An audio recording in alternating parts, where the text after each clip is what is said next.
'Twas the night before Christmas, and all through the house, nothing was stirring, not even me, Danny Peaks. Now, for this year's festive Yuletide seasonal holiday special, somehow I got relegated to a minor supporting role with only one scene. Luckily, it's the season of goodwill. Plus, I'm a dab hand at punching. So now, I'm the narrator. We were inspired by the classics for tonight's episode, so we thought we'd have a crack at A Christmas Carol by Roald Darles Chickens. Only, due to severe budget limitations caused in part by a gambling tip-off that turned out to be completely untrue, we've had to cut most of the plot, and the subplots, and the supporting characters, and most of the locations. So, in our version, there won't be any Tiny Tim, nor will there be any Bob Cratchit, nor the Fezziwig's Christmas party, nor the Fezziwigs. Nor will there be any of Scrooge's past love interest Belle, nor Scrooge's nephew Fred. Nor, if I'm being completely honest with you, will there be any Ebenezer Scrooge. But I've looked into it legally, and so long as we only use the source material and don't mention that Jim Carrey one, we should be fine. So with all that out of the way, let's get started. Cat Noir presents Merry Christmas, Mr. Godwin by Matt Sanders and Kevin Chilvers, and loosely based on A Christmas Carol. Yeah? You call me Danny? Nah, love, I'm just doing the title read for the Christmas episode. Oh, is that the one with Jim Carrey? Oh, for crying out ruddy loud. I always preferred him as the Grinch myself. Yeah, thanks, Carol. I'm just going to press on. Edmonds was brown bread to begin with. Now, it's really important you pay attention to that fact. For some reason, in the source material, he bangs on about it at length, including some cobblers about an old doornail to really hammer out the message home. Point is, you need to know that Edmonds was cold and in his grave right from the start, or nothing else that follows tonight will seem magic or wondrous.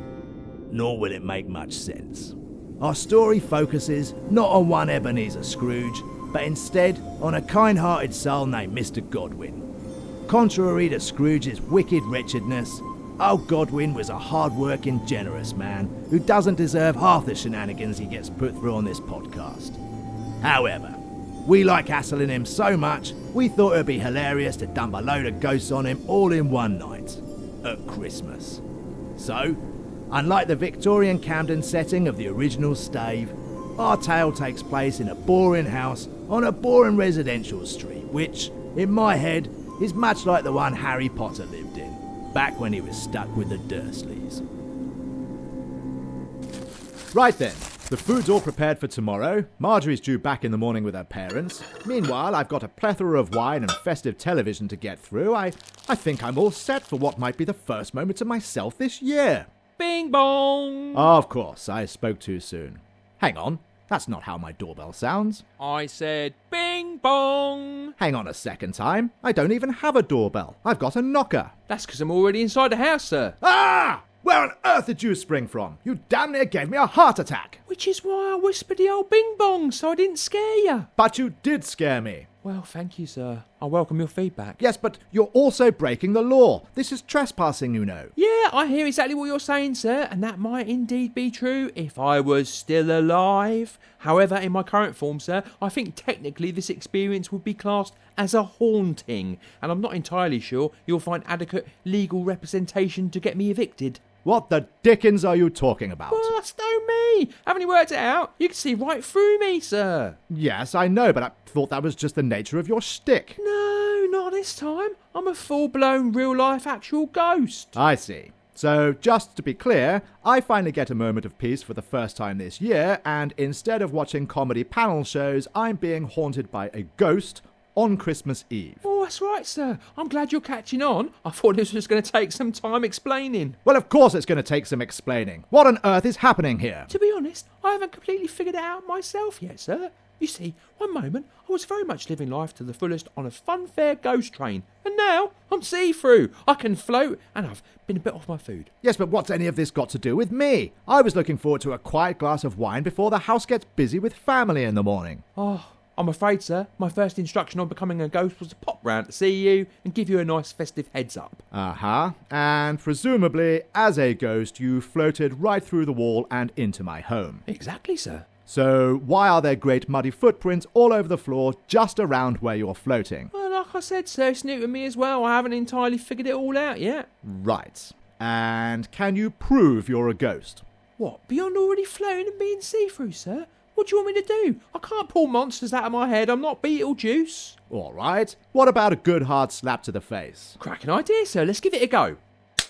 How was that? Actually, I meant for me to slap you. Oh, yeah, that would have made far more sense, sir. Still, I do have a slight ringing sensation in my palm. Yes, my cheek hurts a little too. Which presumably means I can manifest physical contact in some capacity, even though I'm able to float through walls. Interesting. I wonder if I can catch stuff too. Why don't you throw me that expensive-looking vase on your table? Shouldn't we use something safer, like a pen? I think it's got to be the vase, sir. Very well. Here you go. No, apparently I can't catch. I see. So you're sort of see-through, you float above the floor yet still leave muddy footprints, you can touch things even though you're able to travel through walls, but you aren't able to catch. I think that's a reasonable summary of the haunting so far, sir, although I was never very good at catching even back when I was alive, so it might just be me.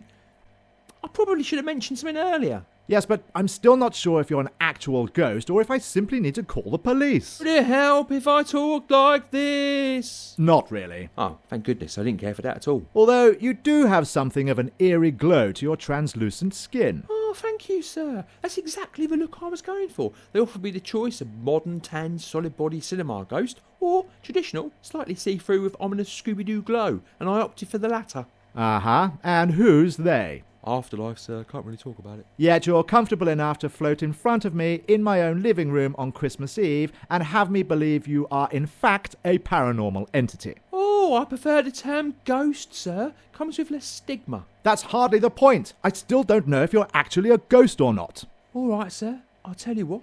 Why don't you try walking through me? What do you mean? Come on, sir. It'll be fun, like that Patrick Swayze movie. What, Dirty Dancing? No, the other one where he plays a ghost. I can't, for the life of me, think what it's called, though. Look, are you sure about this? Come on, sir. Trust me. I walk through a wall. I'm sure you can walk through me. All right, I'll give it a go. Like this? That's right, sir. Keep coming towards me. This feels strange. Just a little closer, sir. My arm hairs are standing up. One more step. Oh, so cold. There you are, sir. I can feel you. Ooh. I'm not enjoying this at all. It's like Demi Moore's in a room, sir. Have you got a pottery wheel? Right, this is all too much for me. I'm stepping away. Ooh. Ugh, much better. And I'm a damn sight warmer standing away from you too. I can still feel you inside me, sir. Stop that. Although I am now prepared to entertain the possibility of you being an actual ghostly presence, I insist from here on out, you must respect my personal boundaries. I never want to go through an experience like that again. Profoundly touching for me too, sir. Now, will it be alright if we return to the plot? Yes, get on with it. Only I don't remember Dickens spending so long on this part of the story. Actually, I beg to differ. I accepted you're a ghost simply by walking through you. It was wondrous, sir. I didn't even go through the questions that you might be a bit of undigested beef or a blob of mustard, a crumb of cheese or a fragment of underdone potato. Well, I've been called a lot of things in my time, sir, but I don't honestly think anyone's ever referred to me as a blob of mustard before. Yes, but what do you want? Well, sir, if I could start from the beginning, it's Mr. Goodwin, isn't it? Godwin. Of course, sir, of course, yeah.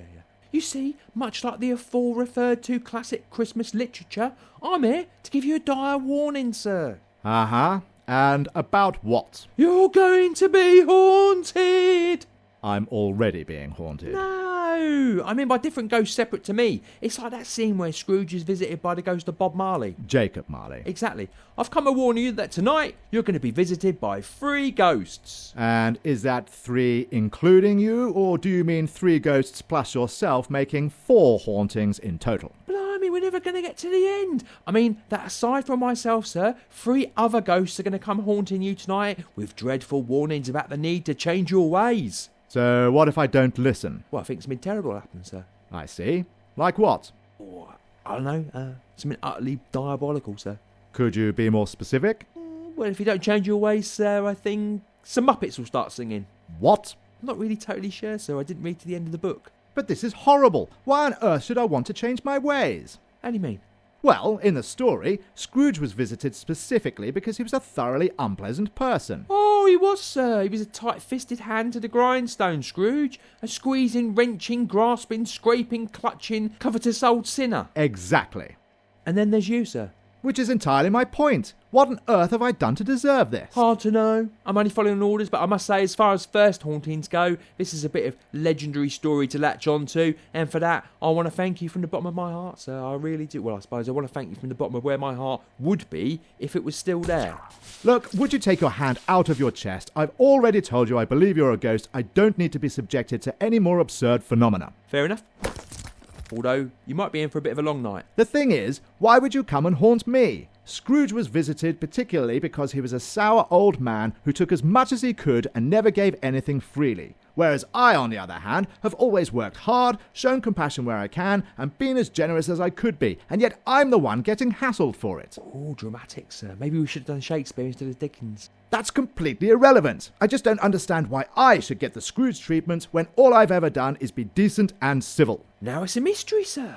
And besides, it doesn't even matter what Scrooge became by the end of the story. No one ever remembers him that way. How do you mean? I mean that history will always recollect Ebenezer Scrooge as a cold miser. He's infamously known for it, even though on Christmas morning he completely renounced his ways and became a totally different man. Cool, you're an half cynical, Mr. Godwin. Godwin, it's just not fair to compare me to a miserable old skinflint who still gets remembered that way even though he changed. And I've never tried to cheat or profit immorally from anyone. Interesting angle, sir. Perhaps we're moving into Greek tragedy now, or maybe something Scandinavian with lots of snow in the background and dark filters on the cameras. Yet instead I'm here talking to a ghost warning me of 3 more hauntings to follow. Exactly, sir. I'm glad we're finally up to speed. I should have got more wine. Oh, don't worry, sir. If you can learn to successfully change your ways over the course of 4 hauntings in one night, without going completely mad in the process, that is, then I'm sure everything will work out just as well as it did in whichever story we're ripping off. A Christmas Carol. Lovely, sir. Fine tale indeed. Very well. What happens next? Well, sir, as far as I'm aware, you can expect the first ghost when the bell tolls 1. You mean the second ghost? When the bell tolls 1. Look, I don't mean to be a nuisance, but it's just gone 1:45. Has it, sir? Blimey, God, we've been at it a few hours now, you and me. Maybe if you'd accepted I was a ghost a bit quicker, sir, we'd be a few pages further. I mean, Dickens would be halfway through his version by now. Actually, I think in the original, the hauntings took place over a series of days, but the ghosts just messed with time. It's another one of those things no one really remembers. Oh, I never knew that, sir. Uh-huh. So when am I going to be visited by this first, but technically second, spectre? I've no desire to stay up all night. I'm due to see a lot of family over the next few days, and I'm going to be extremely busy. In that case, you may wish to brace yourself, sir, 'cause if I'm still here after 1, then I must also be the ghost of Christmas past. Of course you are. You don't seem surprised, sir. I'm not. Look, I don't even know your name. What? Haven't I said it already? I beg the deepest of pardons, sir. I'm Noel, like the Yuletide greeting. Your name is Noel. That's right, sir. It's spelled like Noel, but it's pronounced Noel. What with the festive season and all. I see. And what's your surname? Edmonds. Aha. So how exactly are you the ghost of my Christmas past, given that I've never actually met you before today, even though I've been hassled by numerous people very much like you in the past? Perhaps it's that then, sir. Maybe I'm the ghost of all things bothersome. That would certainly seem feasible given my level of luck. Or maybe I'm here to remind you of a time before I was here, sir. Utterly preposterous. If you're trying to remind me of a time before I'd met you, then surely it would make more sense for you not to be here now. Don't be like that, sir. Try and think of it this way. If I'm the ghost of Bob Marley... Jacob Marley. And I'm the ghost of Christmas past, then technically you're halfway through your hauntings, sir. I suppose you have a point. Though I find the whole thing completely illogical nonetheless. Fascinating, sir. How does that make you feel? Well, frustrated, I suppose. Hassled, bothered, irritated, agitated, and I wish I'd been left alone. Interesting. Well, you might want to keep those thoughts in mind, sir, as I press my way into the great beyond. Are you going already? That's right, sir. There's only a few minutes before 2. I definitely want to be gone before the next ghost shows up. Uh-huh. And can I just ask you one more question before you leave? Yeah, you can ask me anything your heart desires, sir. How can I be sure that the third ghost really isn't going to be you? You don't need to worry about that. I'm way over my time, sir. I've spent far too long here already. Right. In fact, I really ought to be shoving off, so I'm gone by the time the clock chimes. Good luck with the Ghost of Christmas present, sir, and don't forget your parcel's filled with frustration and a sense of being hassled. Bye! Well, yes, but Oh, he's gone. Under the lamplight of a room filled with Christmas decorations and one broken vase on the floor, old Godwin stood alone once more, his eyes transfixed on the clock. The last seconds before 2 ticked past with a solitary lament. Godwin stood still, silent and cautious, hearing only his breath. The ghost so far had brought much knowledge and wisdom, yet old Godwin still had no idea what to expect next. That's not completely true. But, just as the last spirit had promised, when the clock finally struck the hour of 2, an eerie shape began to form in the centre of Godwin's living room, and the Ghost of Christmas present stepped forward. Oh, for crying out loud, are you serious? I can't work like this. Are you honestly telling me the Ghost of Christmas Past is a sheep? How on earth am I supposed to get any conversation started? Yeah, hello, Danny Peaks here. Sorry to butt in, but I think this might partially be all my fault. You see, I was due to play the Ghost of Christmas Past, back before I landed the narrator role. Right, so there was a cast change, but couldn't you just find another actor to be this ghost? Yeah, I'm afraid not. What with it being Christmas and all, everyone else was booked up. So why don't you just use the chap who was going to play the narrator before you took the role? 'Cause unfortunately, he's in hospital with a broken jaw. Oh. I don't know how it happened. Well, do I really have to do this scene with a sheep then? If you wouldn't mind, I'd ask Carol, only she's passed out already. I see. Very well. Oh, Spirit, I've seen many strange and wondrous and frankly ridiculous things tonight. The ghost before you spoke of omens and warnings, apparently, and have shown me a past filled with frustration and bother. Oh, Spirit, do you have any kinder words to say about my present Christmas? That's it. I can't do this. It's absolutely ludicrous. Yeah, hang on. It's me again, Danny Peaks. I've just had word from someone who's recently become available and is apparently happy to fill in the scene. Oh, well, that is a turn up for the books. Are they any good? He's keen. Let's just leave it like that. Right.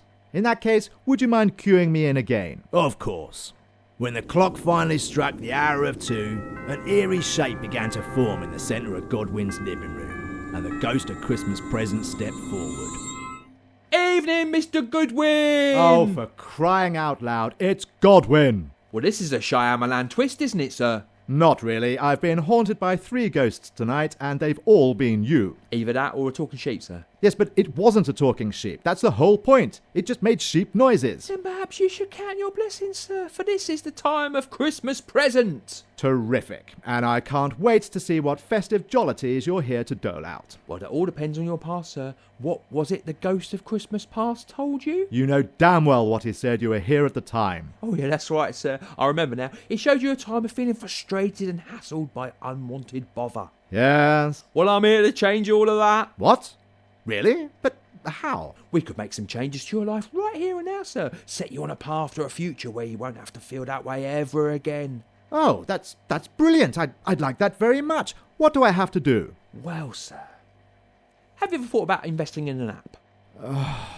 What? An app, sir. They weren't around in the past, but they're very much a thing of right now. And who knows, maybe the right investment could lead you to a future paved with unhassled, unfrustrated, unbothered gold. Are you genuinely telling me your whole purpose for coming here tonight is to ask me for money for some ridiculous scheme? Not just any scheme, sir.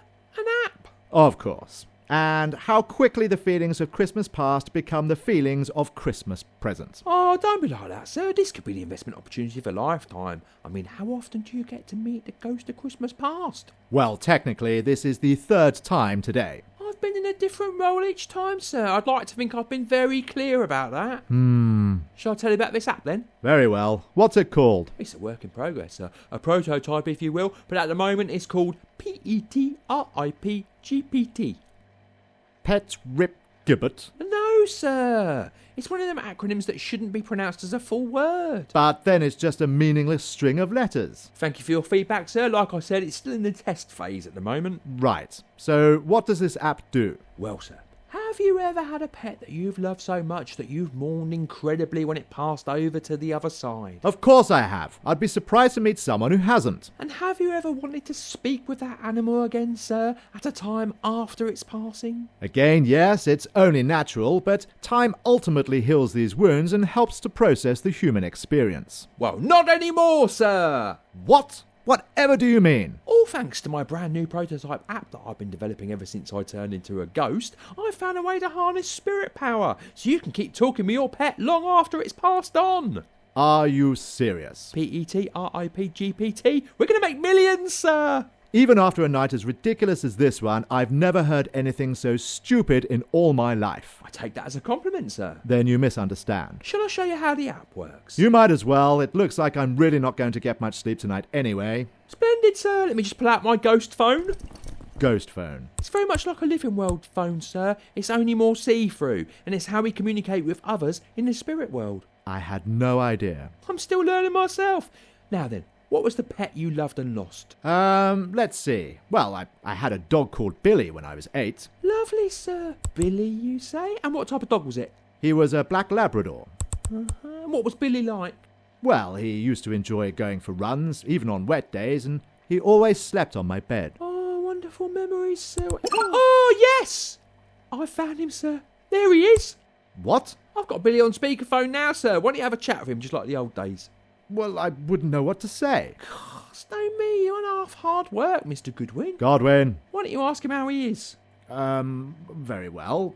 Hi, Billy. How are you? How about that, sir? A real Christmas miracle. Are you sure? It didn't sound like my dog. Probably a bad connection, sir. Keep talking. Very well. Do you remember me, Billy? Where are you, boy? Magical, innit, sir? Actually, I'm not sure it is. What? Well, for one thing, it doesn't sound like Billy. It doesn't even sound like a Labrador. And secondly, I'm quite sure you're just using the same sound effect over and over again each time. How could you be so heartless, sir? All right. Billy, what was that gentle murmuring noise you used to make in your sleep?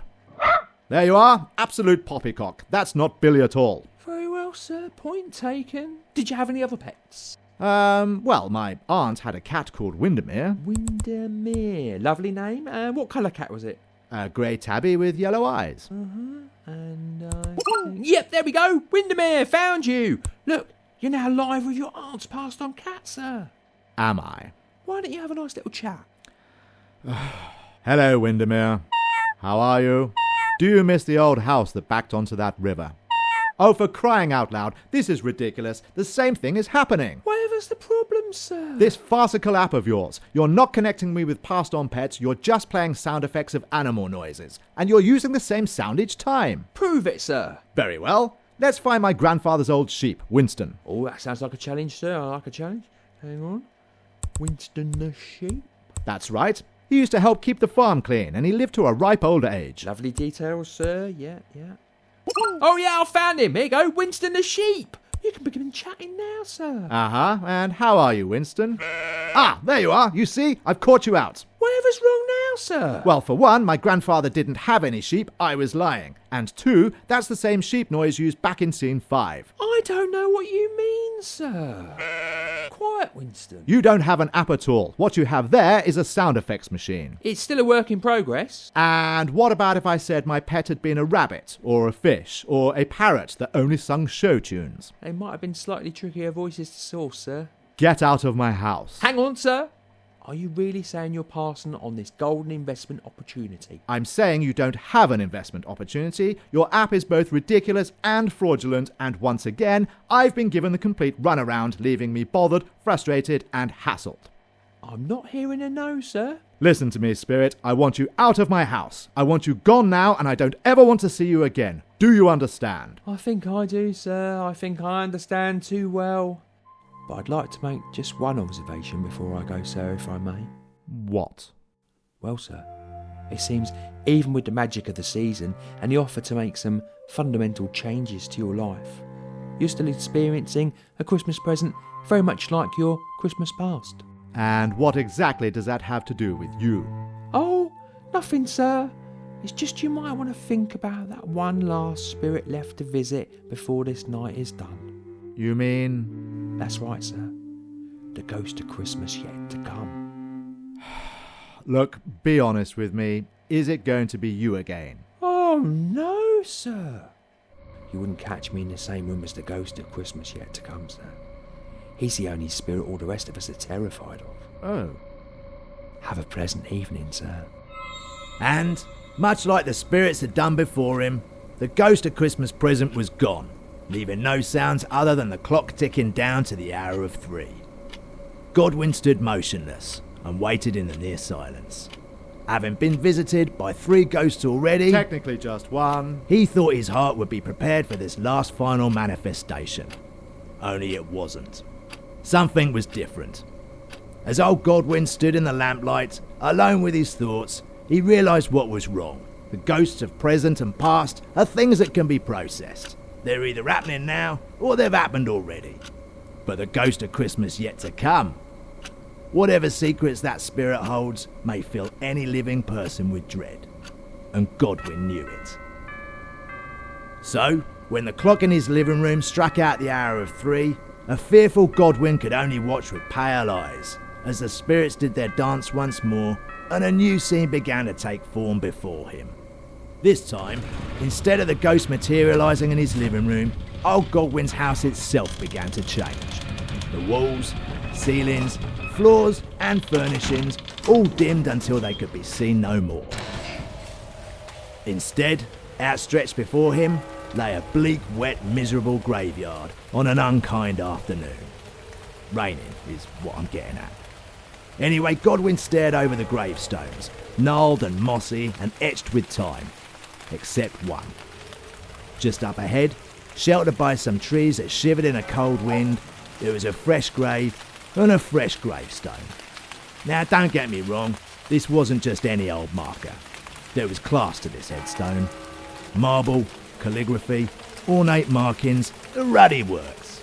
As Godwin stared, he decided that whoever this gravestone belonged to, they must have passed on with significant wealth. And that's when old Godwin saw the tall dark figure at the side of the grave.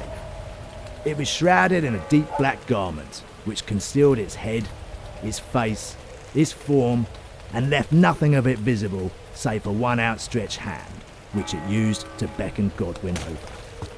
Oh, spirit, said Godwin, his throat dry and his heart thudding. I am more fearful of you than any ghost that has appeared tonight before you. In fact, if I'm honest, I sort of wish you were that Edmonds chap. You're not, perchance, he, are you, spirit? But the ghost said nothing. It only beckoned old Godwin even further through the rain until he was close enough to see the spirit point downward with one long, tired finger. Oh yes, spirit, you want me to read what's written on the headstone. I will, but answer me one question. Are these the shadows of things that will be, or are they the shadows of things that may be only? Still the ghost said nothing, and continued to point, so Godwin dropped to his knees. Ouch! And read the headstone where the spirit pointed. Here lies Mr. Philip Godwin. Yes, that's really his first name. It didn't come up too much in the show, but of course he had a first name, and it was Philip. Much like how Columbo's first name is actually Frank. Although it's never once mentioned in the series, if you pause on his ID badge in an early episode, you can see it has Frank Columbo written on it. Trust me, you can Google it if you want to. Anyway, luckily for Mr. Godwin, later in life, he became an incredibly wealthy man, hence this very expensive gravestone. In fact, this stone is so classy that if you reach round to the side, you'll find a secret compartment filled with Ferrero Rocher. Oh. Well, it must be this. Well, I'll be a Ferrero Rocher. I'll keep that for later. Right, what else does this grave say? Due to an absolutely fortuitous event one lucky Christmas, Mr. Philip Godwin became a multi-millionaire virtually overnight and was instantly loved by all and recognised with reverence, respect and was hassle-free for the remainder of his long and very happy days. Oh, Spirit, thank you. I feared you the most, yet you have spoken the kindest words of all without uttering a single sound. But the spirit only pointed to the unread words at the foot of the gravestone. Oh, yes, of course. More writing. Let's see. That's right. After investing just £1,000 in a clever new app that allows people to speak to pets who have passed on, he... Wait. £1,000? Oh, for crying out loud. The spirit continued to point, harder now, at the inscription etched in stone. But Mr. Godwin simply stood up and stared at the dark cloaked figure.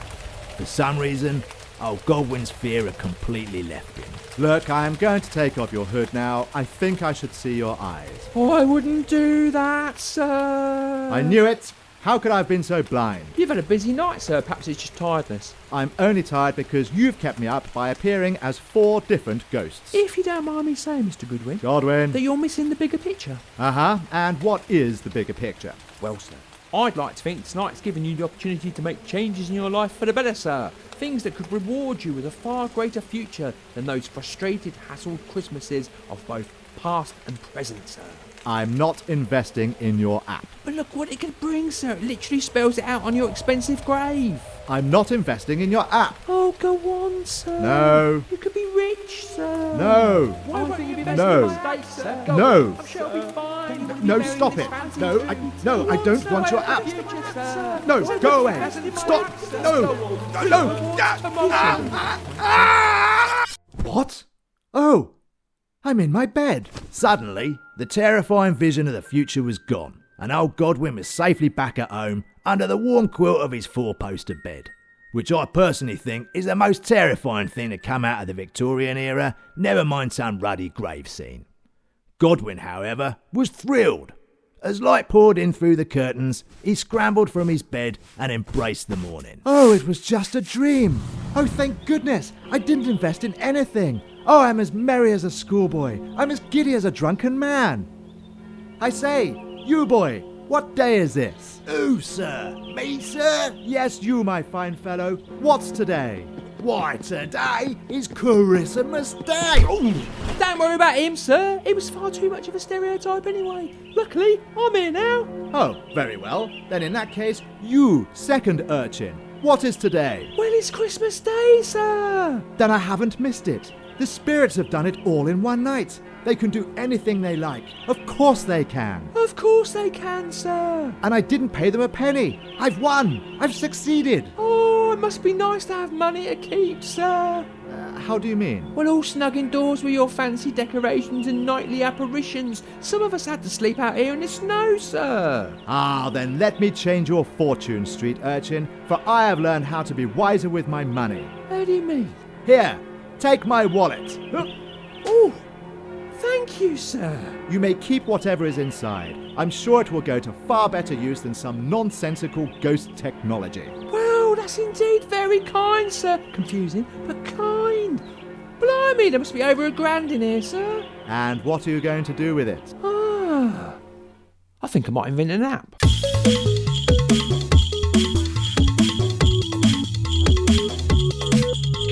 And there's our tale told in its entirety. I think Dickens summed it up best when he said, "Shot through the heart, and you're too late. You gave love a bad name." One of the finest poets of our time. Anyway, you've been listening to Merry Christmas, Mr. Godwin. Written, produced, recorded and edited by Matt Sanders, Kevin Chilvers and Charles Dickens. With promotional material by Laurie Stone. If you enjoyed this episode, then give us a like, follow and subscribe wherever you heard us, and don't forget to follow us on Instagram at Cat Noir Podcast. Oh, is that you, Danny? Have the Muppets started singing yet? Nah, not yet, love. Why don't you go back to sleep? All right. Merry Christmas. Merry Christmas.